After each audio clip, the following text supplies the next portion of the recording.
Assalamualaikum warahmatullahi wabarakatuh. Kami dari kelompok 3 yang beranggota Najwa Afifah, Najwa Ainaya, Putri Salsabila Putri, M. Agung Gumelar, dan Revana Aulia Putri. Di sini kami akan memaparkan hasil analisis kami yang berisi visi dan misi, external assessment, itu yang berkaitan dengan perubahan status unsur menjadi PT NBH dan RUU perubahan keempat nomor 4 tahun 2009 tentang pertambangan mineral dan batu bara minerba menjadi undang-undang. Internal assessment berkaitan dengan fungsi area bisnis, program studi, kajur, sekjur, admin, dosen, dan mahasiswa, serta fungsi area bisnis Fakultas Ilmu Komputer. Selanjutnya ada kompetitif profil matriks dan kuantitatif strategis planning matrix, serta analisis dan pemulihan strategi. Nah, di sini kami topik pembahasannya itu mengambil dari program studi sistem komputer. Baik, di sini adalah daftar isi dari makalah yang kami buat. Jadi, makalah yang kami buat ini berfokus pada pengembangan dan juga peningkatan daya saing program studi sistem komputer dengan menganalisis berbagai aspek strategis. Jadi, di sini kami memulai dengan menganalisis visi dan juga misi untuk memastikan arah pengembangan sistem komputer selaras dengan tujuan institusi. Jadi, di sini kami menggunakan berbagai metode seperti EFE, IFE, CPM, SWOT, SPACE, dan juga QSPM. Di sini tujuannya adalah untuk mengevaluasi posisi sistem komputer, lalu mengidentifikasi peluang dan juga tantangan, serta merumuskan strategi terbaik untuk menciptakan daya saing dan kualitas pendidikan sesuai perkembangan teknologi. Baik, di sini saya akan menjelaskan terkait analisis input stage, di mana terdapat pada bab 1, yaitu tentang analisis visi dan misi. Untuk jurusan atau program studi sistem komputer sendiri memiliki visi sebagai berikut, yaitu program studi sistem komputer unggul dalam bidang penelitian dan rekayasa teknologi. Yang kedua terdapat misi. Yang pertama adalah menyelenggarakan serta mengembangkan pengajaran dan pendidikan yang berkesinambungan dalam menghasilkan lulusan berkompetensi di bidang sistem cerdas, sistem tertanam, robotika dan otomasi, jaringan, keamanan komputer, dan pervasif. Yang kedua yaitu menyelenggarakan serta mengembangkan bidang penelitian untuk meningkatkan kualitas tenaga pengajar, serta mahasiswa dalam menghasilkan lulusan berkompetensi di bidang sistem cerdas, sistem tertanam, robotika dan otomasi, jaringan, keamanan komputer, dan pervasif.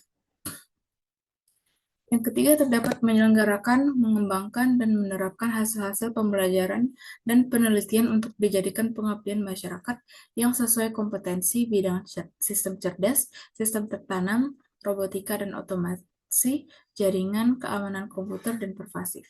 Yang keempat, yaitu menyelenggarakan, membina, dan mengembangkan penalaran, minat, dan bakat, dan kesejahteraan sesuai dengan kompetensi di bidang sistem cerdas, sistem tertanam, robotika, dan otomasi, jaringan, keamanan komputer, dan pervasif. Dan yang terakhir, terdapat menyelenggarakan dan melaksanakan kerjasama dengan lembaga lain sesuai dengan kompetensi di bidang sistem cerdas, sistem tertanam, robotika, dan otomasi, jaringan, keamanan komputer, dan pervasif. Nah, merujuk pada visi yang udah saya sebutkan tadi, visi tersebut sudah cukup untuk mendefinisikan tujuan yang ingin dicapai oleh program studi sistem komputer. Mereka bertujuan untuk menjadikan program studi yang unggul dalam bidang penelitian dan rekayasa teknologi, yang dimana tujuan tersebut selaras dan apa yang dilakukan oleh program studi. Selanjutnya, terkait dengan misi-misi dari program studi di sistem komputer itu sendiri, misi-misi tersebut masih kurang aspek komponen misi dalam komponen markets atau pasar, terus juga filosofi dan concern for survival, growth, and profitability.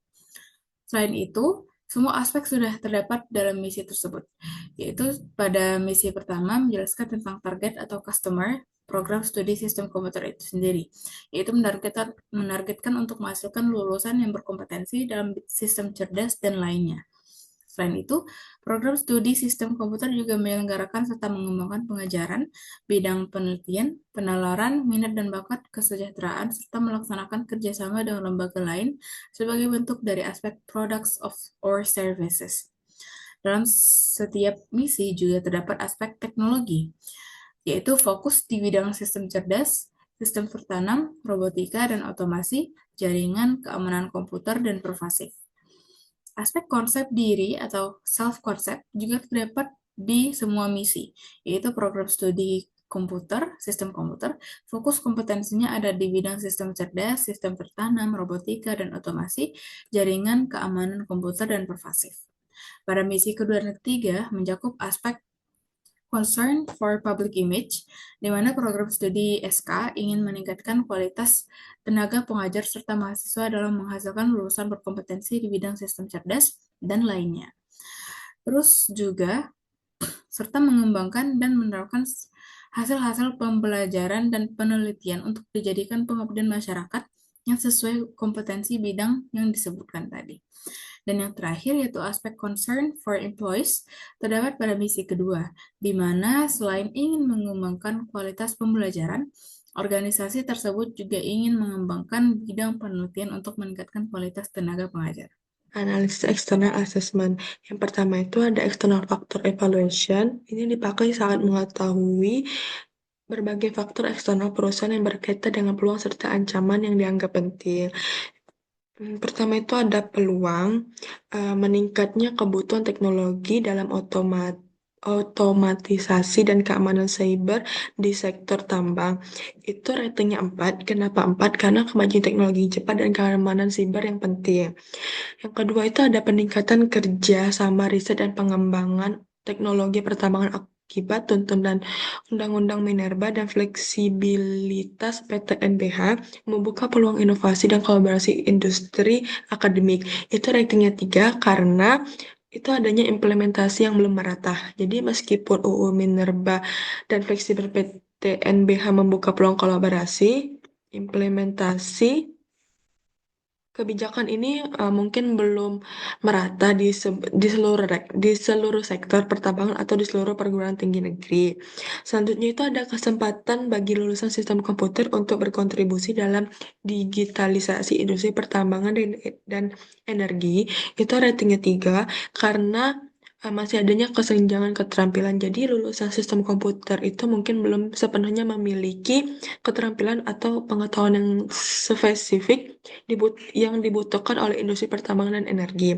Selanjutnya itu ada investasi dalam pengembangan AI, teknologi, rekayasa, data besar, dan komputasi awan untuk optimasi pertambangan.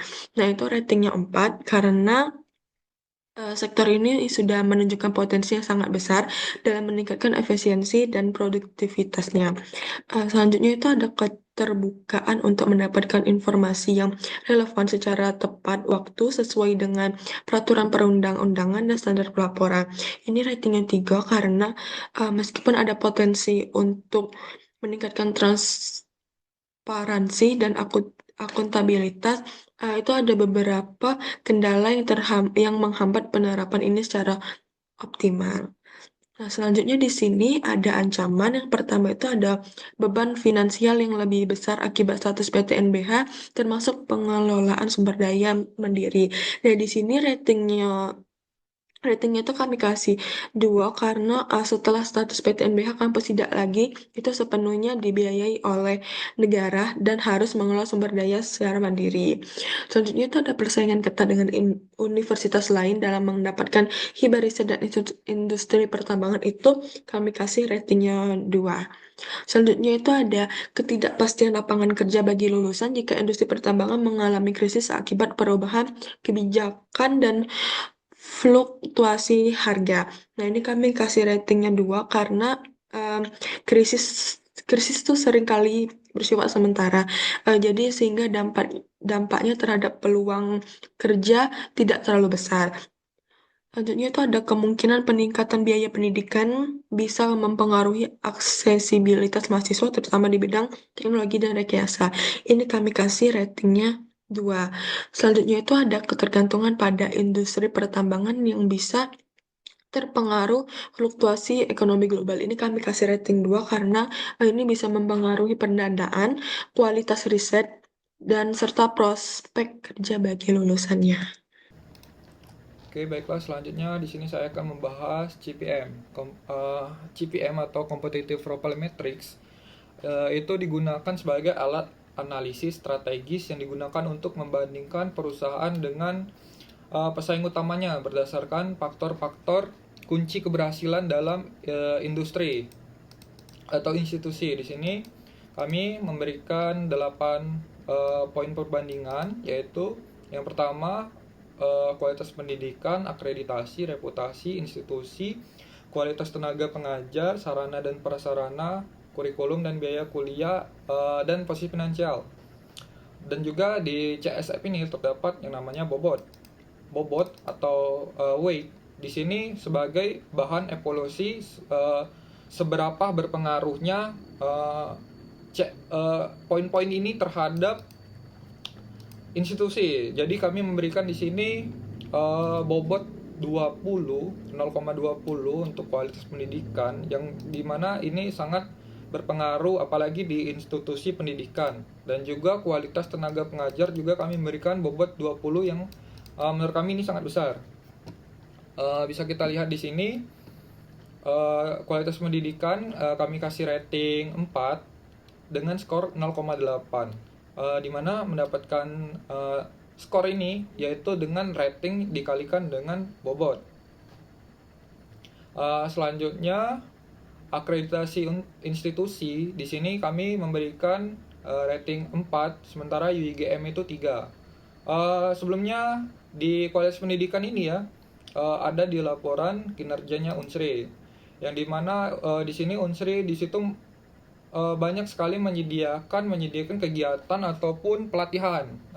Bisa dilihat sendiri di laporan kinerja Unsri di sini. Dan juga dari akreditasi Unsri kami ngasih rating 4, sementara IGM 3, karena di Unsri ini banyak akreditasi yang unggul sudah di Unsri. Makanya kami kasih rating 4 untuk Unsri, sementara UGM kami kasih rating 3 karena tidak akreditasi unggulnya tidak sebanyak di Unsri. Sementara reputasi institusi kami kasih rating 4, dan sementara UGM ini 2. Karena setiap tahun itu orang yang ingin masuk Unsri itu semakin banyak. Terbukti di pendaftar SNBT yang tahun ini sekarang yang ingin masuk ke PTN itu terus meningkat. Karena begitulah, karena Unsri itu PTN, kami memberikan rating 4. Kualitas tenaga pengajar kami rating 3, sementara UIGM kami rating 2. Bisa dilihat di laporan kinerjanya.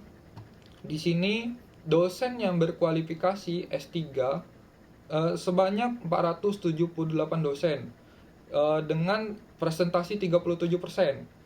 Sementara dosen yang sudah S2 sebanyak 766 dosen,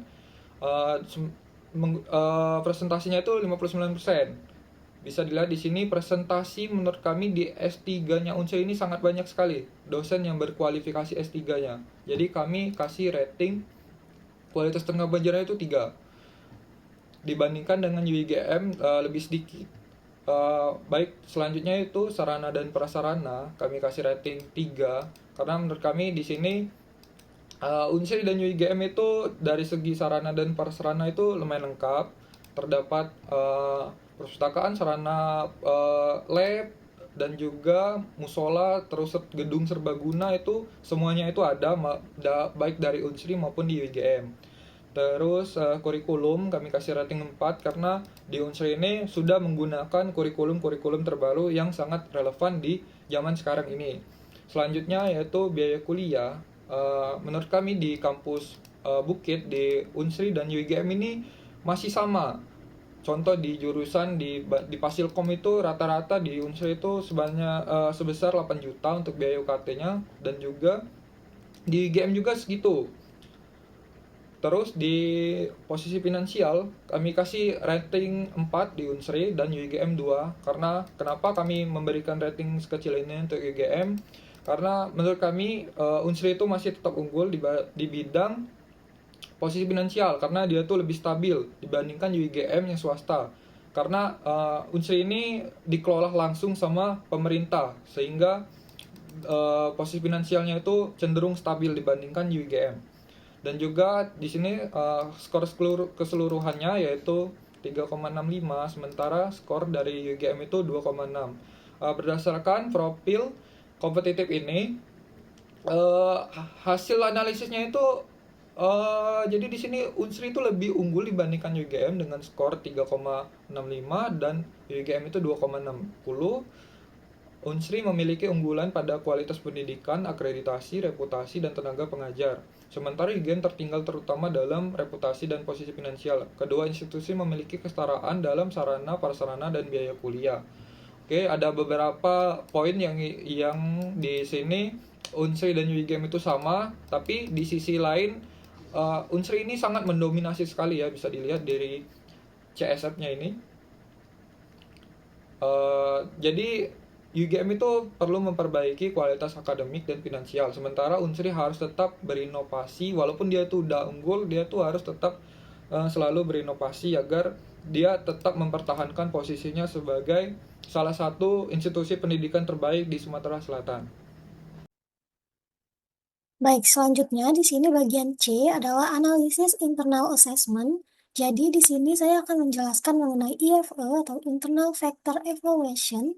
Dalam makalah kami ini, IFE ini bertujuan untuk menganalisis faktor-faktor internal yang mempengaruhi program studi sistem komputer, baik dari segi kekuatan maupun segi kelemahannya. Jadi hasil evaluasi ini bisa membantu dalam merumuskan strategi yang dapat meningkatkan daya saing program studi dengan memperkuat keunggulan dan mengatasi kelemahan. Selanjutnya, pada bagian selanjutnya di sini ada tabel dengan faktor internalnya, lalu ada weight dan juga rating dan score. Di sini dibagi menjadi dua, ada strength dan juga weakness. Pada bagian strength di situ ada sarana informasi dan layanan mahasiswa berjalan baik. Di sini dengan bobot 0,10 dengan rating 3 dan juga skor 0,30.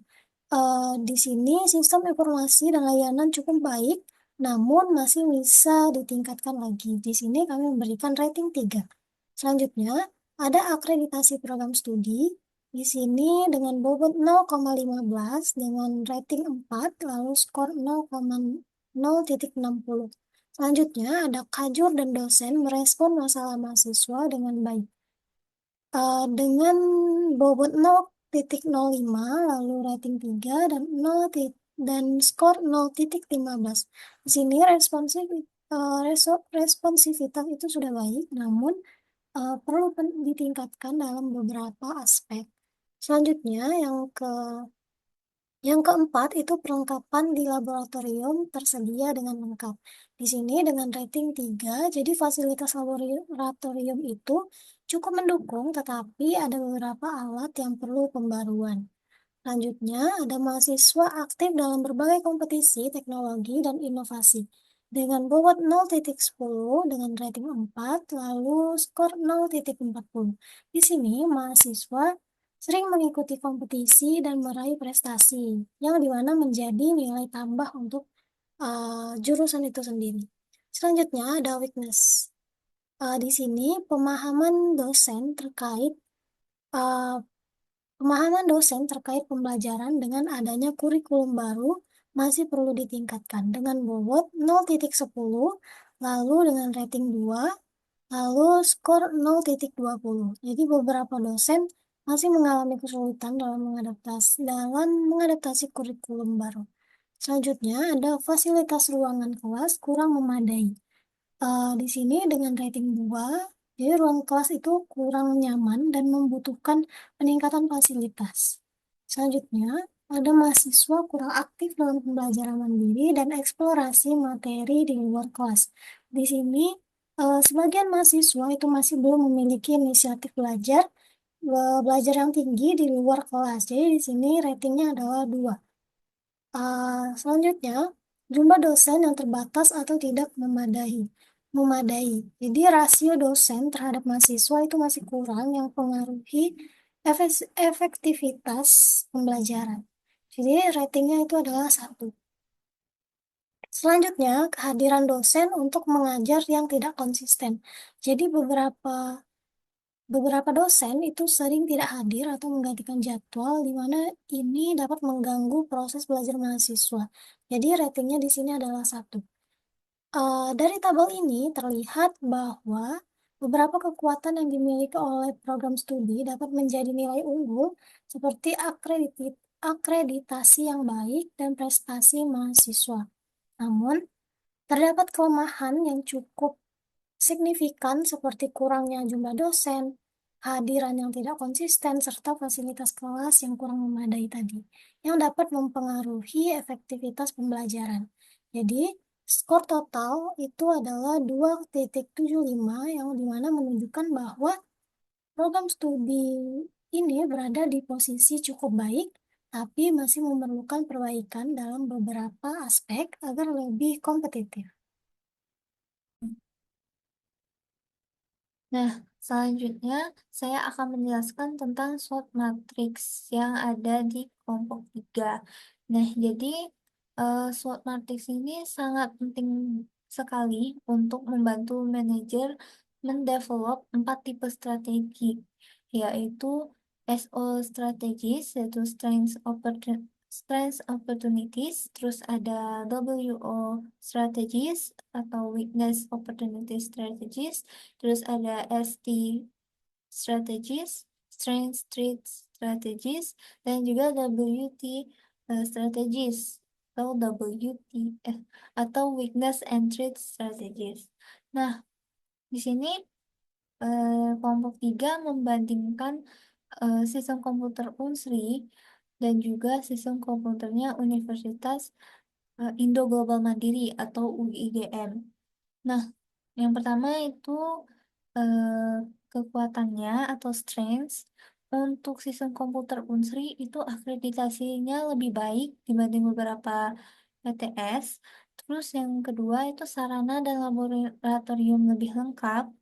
Yang ketiga itu ada dosen lebih berkualitas. Terus yang keempat ada status PTN BH membuka peluang riset dan kerjasama yang lebih baik atau lebih luas. Dan juga yang kelima itu biayanya lebih terjangkau bagi mahasiswa yang mendapatkan golongan UKT di bawah maupun mahasiswa berprestasi. Untuk sistem komputer UIGM, itu yang pertama dia lebih fleksibel dalam pengelolaan keuangan dan akademik dibanding PTN. Terus yang kedua itu ada dekat dengan industri dan perusahaan di Sumsel, Sumatera Selatan. Terus ada yang ketiga itu ada sistem administrasinya itu pelayanannya lebih cepat dibanding PTN yang birokratis. Dan juga yang kelima itu lebih cepat dalam menyesuaikan kurikulum dengan kebutuhan industri. Selanjutnya ada weakness atau kelemahan. Jadi untuk sistem komputer Unsri itu biaya pendidikannya bisa meningkat karena statusnya PTN BH. Terus yang kedua itu jumlah dosennya masih terbatas dibanding jumlah siswa. Terus juga yang ketiga ada administrasi dan layanan akademiknya itu suka terlambat gitu atau sering lambat. Dan juga yang keempat, masih ada kesenjangan antara kurikulum dan kebutuhan industri. Untuk sistem komputer UIGM, untuk kelemahannya itu akreditasinya lebih rendah dibanding PTN. Terus ada sumber daya laboratorium dan riset lebih terbatas dibanding PTN. Terus yang ketiga ada kualitas dosen bervariasi dan masih belum banyak bergelar doktor. Dan yang keempat itu tingkat daya saing lulusan lebih rendah dibanding PTN POP. Dan yang kelima itu biaya pendidikan yang cenderung lebih mahal dibandingkan PTN. Terus selanjutnya ada opportunities atau peluang dari sistem komputer Unsri sendiri itu yang pertama permintaan tinggi untuk tenaga ahli AI, IoT, dan keamanan cyber. Terus yang kedua itu dukungan regulasi pemerintah dalam transformasi digital pendidikan itu lebih tinggi. Terus juga Yang ketiga itu kerjasama dengan industri pertambangan dan energi di Sumatera Selatan. Dan yang keempat itu beasiswa pemerintah dan program bantuan pendidikan bagi mahasiswa berprestasi. Untuk sistem dibandingkan sistem komputer UIGM itu bisa lebih cepat membuka program studi baru sesuai kebutuhan industri, terus peningkatan jumlah mahasiswa karena persyaratan masuk lebih fleksibel. Terus yang ketiga itu ada bisa menarik mahasiswa yang tidak diterima di PTN. Yang keempat itu peluang kerjasama dengan startup dan industri digital yang berkembang. Untuk yang ke apa ya? Yang treats, selanjutnya ada treats. Ini ancaman ya. Ancamannya itu kalau untuk sistem komputer komputer Unsri itu tuntutan akreditasi dan penelitian yang lebih tinggi dan juga beban finansial yang lebih besar akibat PTMBH dibanding dengan ancaman dari Universitas Indo Global Mandiri, sistem komputernya itu dia yang pertama itu persaingannya dengan PTN yang lebih memiliki reputasi, terus juga ketergantungan pada biaya kuliah mahasiswa sebagai sumber utama pendanaan. Yang ketiga itu ada tingkat kepercayaan masyarakat terhadap lulusan PTS itu masih rendah gitu dibanding sama PTN. Untuk strateginya, empat strategi yang saya sebutkan sebelumnya di awal, itu ada strategi SO yang memanfaatkan kekuatan untuk menangkap peluang. Nah, untuk sistem komputer fungsi, mereka mengoptimalkan kerjasama dengan industri pertambangan dan energi untuk meningkatkan kualitas riset dan lulusan. Terus juga ini S4 dan O3. Terus yang kedua itu memanfaatkan dukungan pemerintah dan program beasiswa untuk menarik mahasiswa berkualitas. Yang ketiga itu mengembangkan program studi berbasis AI, IoT, dan juga cyber security untuk memenuhi permintaan industri. Dan yang keempat itu memanfaatkan fasilitas laboratorium dan penelitian yang unggul untuk menarik mitra industri. Dibanding dengan strategi SO sistem komputer UIGM, dia yang pertama itu mempercepat kerjasama dengan perusahaan lokal dan startup untuk penyaluran kerja lulusan. Terus yang kedua itu mengembangkan kurikulum yang lebih fleksibel dan cepat beradaptasi dengan tren industri. Terus, oh ya itu untuk SO cuma 3 UIGM. Nah, selanjutnya itu ada WO, weakness opportunity, yaitu mengatasi kelemahan dengan memanfaatkan peluang. Untuk sistem komputer Unsri itu meningkatkan jumlah dosen dan tenaga pengajar dengan program rekrutmen atau kerjasama dosen industri, terus memperbaiki sistem administrasi dan layanan akademik untuk meningkatkan kepuasan mahasiswa. Dan yang ketiga, itu menyesuaikan kurikulum dengan pengembangan teknologi industri untuk meningkatkan daya saing lulusan. Nah, untuk strategi WO sistem komputer UIGM, dia yang pertama itu meningkatkan kualitas tenaga pengajar dengan pelatihan dan sertifikasi dosen. Terus yang kedua itu mengembangkan fasilitas laboratorium dan teknologi melalui kerjasama dengan pihak swasta. Dan yang ketiga itu meningkatkan kualitas program studi untuk memperoleh akreditasi lebih baik. Selanjutnya ini ada strategi ST atau strength and threat itu memanfaatkan kekuatan untuk mengurangi ancaman. Nah, untuk sistem komputer Unsri, dia memanfaatkan reputasi dan akreditasi PTN-nya untuk bersaing dengan universitas lain. Terus yang kedua itu mengembangkan sumber pendanaan alternatif, hibah riset, kerjasama dengan kerjasama industri untuk mengurangi risiko PTNBH. Yang ketiga itu memperluas jejaring internasional untuk meningkatkan daya saing lulusan secara global. Nah, untuk UIGM, sistem komputer UIGM, itu strategi SD-nya meningkatkan branding dan promosi untuk meningkatkan kepercayaan masyarakat terhadap lulusan. Terus juga dia membangun kerjasama dengan industri lebih besar untuk menarik lebih banyak mahasiswa dan meningkatkan keuangan. Dan strategi yang terakhir yaitu ada strategi WT atau weakness treat, yaitu mengatasi kelemahan dan menghadapi ancaman.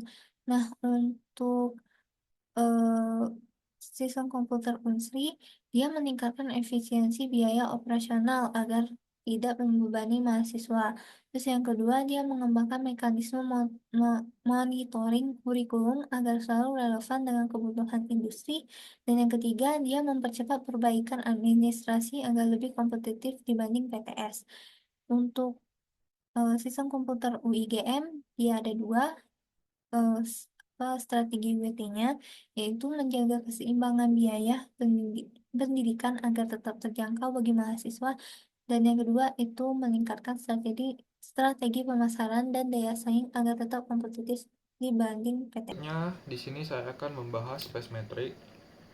Apa itu space metric? Space metric adalah kerangka kuadran. 4 kuadran yang menunjukkan apakah strategi agresif, konservatif, defensif, atau kompetitif paling tepat untuk suatu organisasi. Space metric itu bisa dibilang terdapat 4 poin, dan juga dia itu dibagi menjadi dua. Strategi ada dimensi internal maupun dimensi eksternal. Oke, di dimensi internal itu terdapat posisi keuangan atau EV dan posisi kompetitif atau CP. Dan di dimensi eksternal juga terdapat posisi stabilitas dan posisi industri atau IV. Keempat faktor ini mungkin merupakan penentu paling penting dari keseluruhan posisi strategis organisasi. Baiklah, berikutnya di sini dari segi financial position ada terdapat 5 poin, yaitu poin pertama pengembalian investasi roll, kami kasih rating 6. Kemampuan mengelola hutang dan modal, kami kasih rating 5. Kemampuan memenuhi kewajiban keuangan jangka pendek, kami kasih rating 5. Dan juga modal kerja untuk operasional, kami kasih rating 6. Arus kas dan untuk investasi dan pengembangan untuk kedepannya kami kasih rating 6, sehingga mendapatkan skor rata-rata 5,6. Sementara di industri position atau kalau di sini nih institusi, pertumbuhan institusinya itu kami kasih rating 6 karena semakin tinggi itu semakin bagus. Di unsur ini terdapat banyak sekali pembangunan maupun dari di layu ataupun di bukit, itu juga masih terus berkembang karena masih banyak lahan kosong apalagi di layu. Dan juga kebutuhan tenaga kerja di bidang sistem komputer itu kami kasih 6. Kemitraan dengan industri kami kasih rating 5. Pemanfaatan sumber daya kami kasih rating 7. Dan juga pemanfaatan atau produktivitas kami kasih rating 6, sehingga mendapatkan skor rata-rata 6.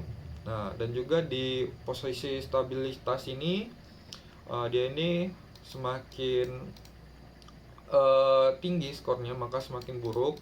Jadi di sini perubahan teknologinya itu termasuk suatu ancaman bagi sistem komputer. Bisa dilihat kami kasih rating -3, variabilitas peminatan kami kasih rating 2, tekanan persaingan kami kasih rating -3, dan juga kebutuhan industri terhadap lulusan itu kami kasih rating -4.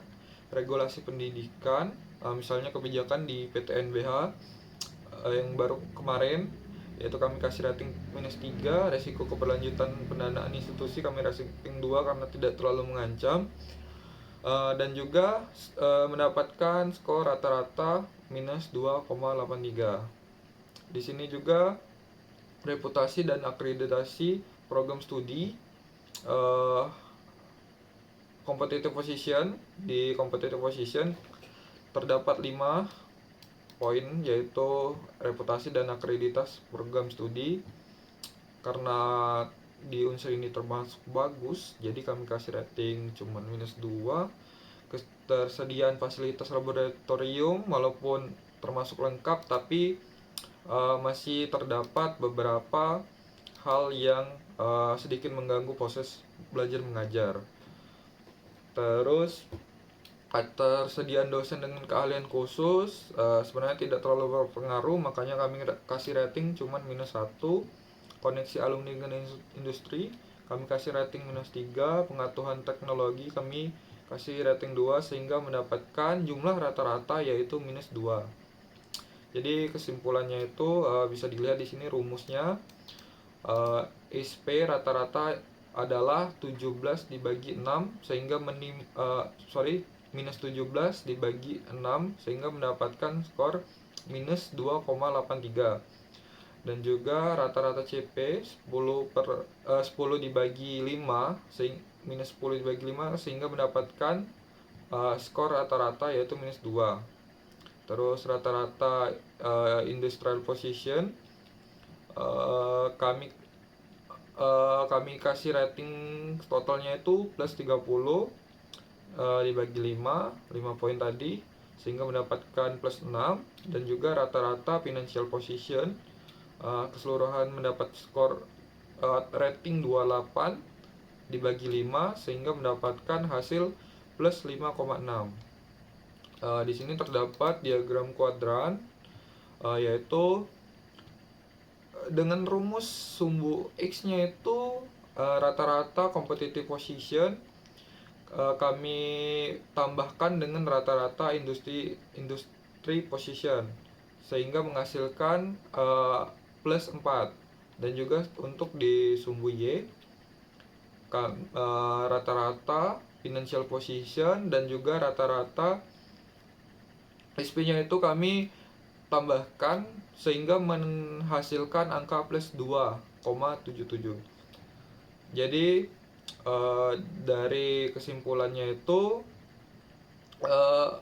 dapat diperoleh angka dari hasil koordinat kuadrannya itu 4 dan juga di ininya sumbu Y-nya itu angka 2,77 yang menunjukkan bahwa program studi sistem komputer Universitas Sriwijaya berada dalam kuadran agresif dalam matrix space.